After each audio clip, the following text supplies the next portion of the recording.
ஓம் சாந்தி. இன்று 1/4/2025 காலை முரளி. ஓம் சாந்தி. பாப்தாதா மதுபன்.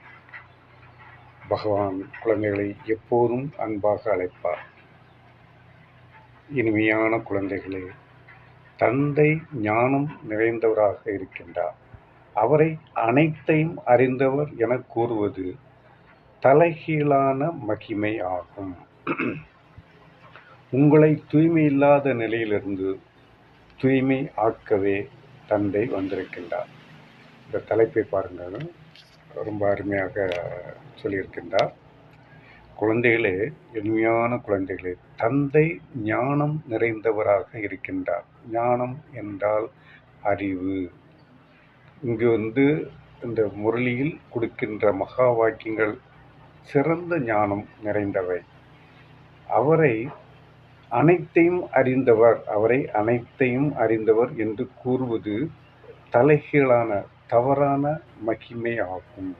உங்களை தூய்மை இல்லாத நிலையிலிருந்து தூய்மையாக்க தந்தை வந்திருக்கின்றார்.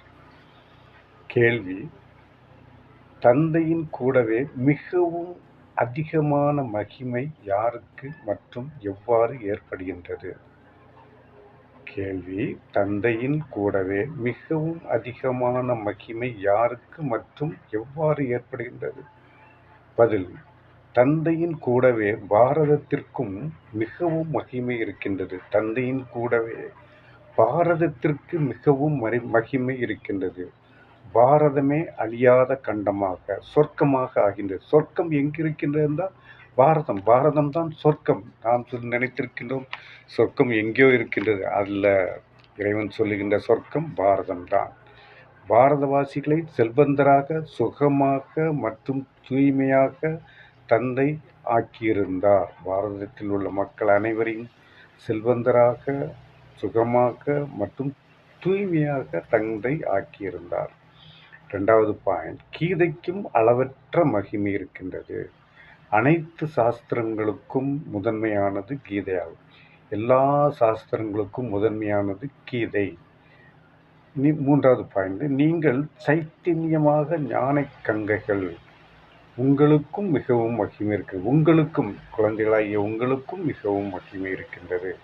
நீங்கள் நேரடியாக ஞானக்கடலின் மூலம் உருவானவர்கள். நீங்கள் நேரடியாக ஞானக்கடலின் மூலமாக, ஞானக்கடல் என்றால் இந்த முரளி தான். இந்த முரளியை படித்து, அந்த ஞானத்தை படித்து, இந்த ஞானக்கடல் மூலமாக உருவானவர்கள் என்று மிகவும் சிறப்பாக இந்த கேள்வி பதிலில் சுருக்கமாக அழகாக சொல்லியிருக்கின்றார். அனைவரும் இந்த முரளியை முழுமையாக படியுங்கள், முழுமையாக படித்து பயன்பெறுங்கள். 7 நாள் வகுப்பை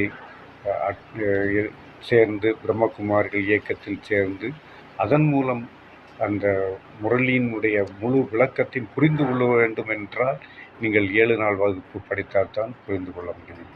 நன்றி. ஓம் சாந்தி.